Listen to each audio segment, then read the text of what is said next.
नमस्कार मित्रों।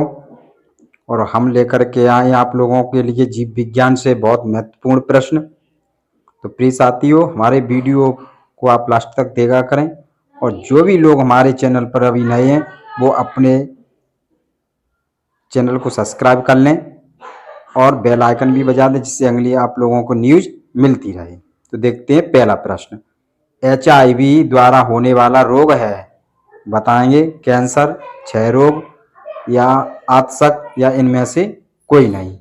तो HIV द्वारा होने वाला रोग जैसे ह्यूमन इम्यूनो वायरस, तो इसका मुख्य जो कारण है वह होता है साथियों या तो HIV द्वारा आतशक होता है।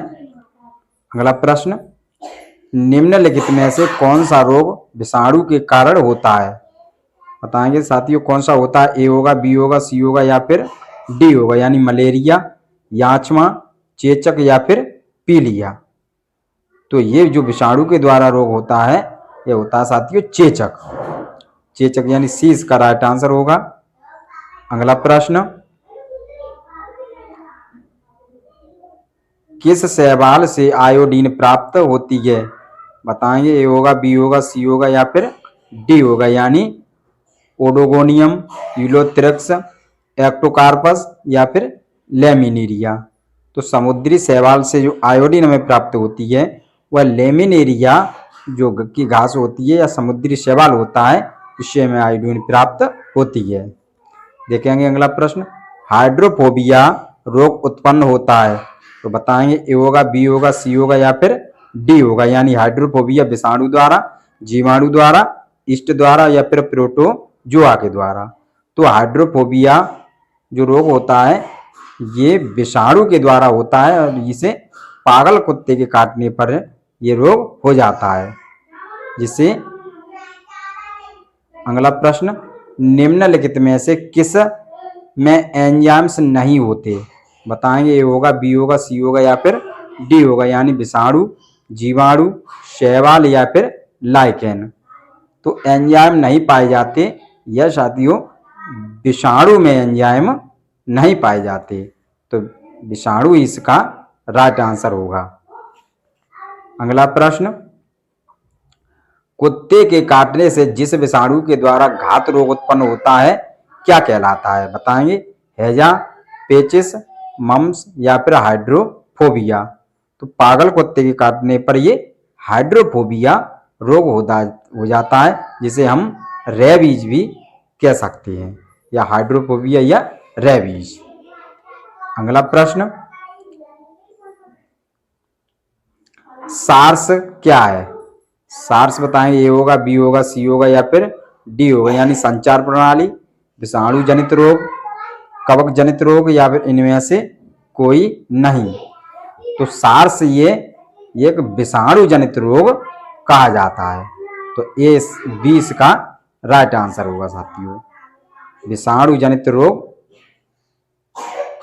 अगला प्रश्न, खसरा निम्नलिखित संक्रमण के कारण होता है, बताएंगे। ए होगा, बी होगा, सी होगा या फिर डी होगा, यानी जीवाणु द्वारा, माइकोप्लाज्मा द्वारा, विषाणु द्वारा या फिर शैवाल के द्वारा। तो खसरा ये विषाणु के द्वारा होने वाला रोग है, खसरा, छोटी माता या फिर चेचक। अगला प्रश्न, जंतुओं में होने वाली फुट एंड माउथ रोग किस कारण उत्पन्न होती है, तो ए होगा, बी होगा, सी होगा या फिर डी होगा, यानी विषाणु द्वारा, प्रोटोजोआ द्वारा या फिर जीवाणु द्वारा, ये सभी। तो ये होता है विषाणु के द्वारा होता है साथियों।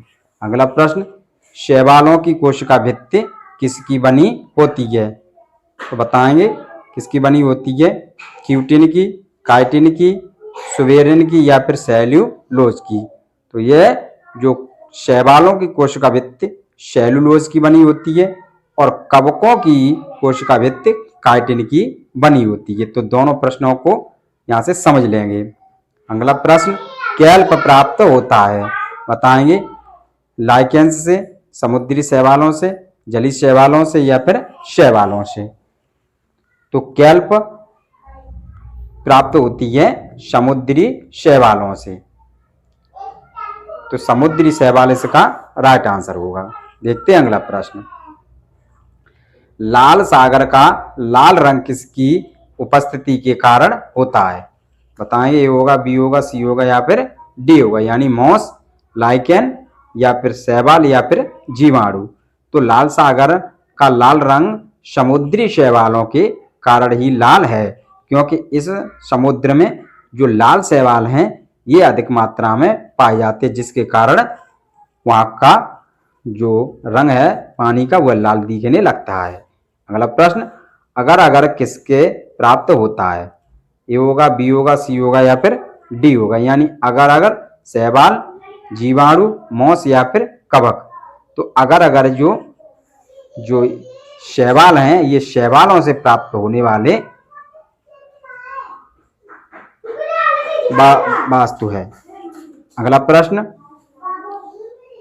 वनस्पति विज्ञान की वह शाखा जिसके अंतर्गत कवकों का अध्ययन किया जाता है क्या कहलाती है? बताएंगे, एस्ट्रोस्टोलॉजी, माइकोलॉजी या फिनोलॉजी या फिर पोमोलॉजी। तो वनस्पति विज्ञान के अंतर्गत जो कवकों का अध्ययन किया जाता है माइकोलॉजी के अंतर्गत, और शैवालों का अध्ययन किया जाता है फाइकोलॉजी के अंतर्गत साथियों। तो इस अगला प्रश्न, कवकों की कोशिका भित्ति किसकी बनी होती है? बताएंगे, अभी मैं बता भी चुका हूं, काइटिन या फिर लिपिडेस, प्रोटीन या फिर सेलुलोज। तो कवकों की कोशिका भित्ति ये काइटिन और हेमी सेलुलोज की बनी होती है। तो ये इसका राइट आंसर होगा।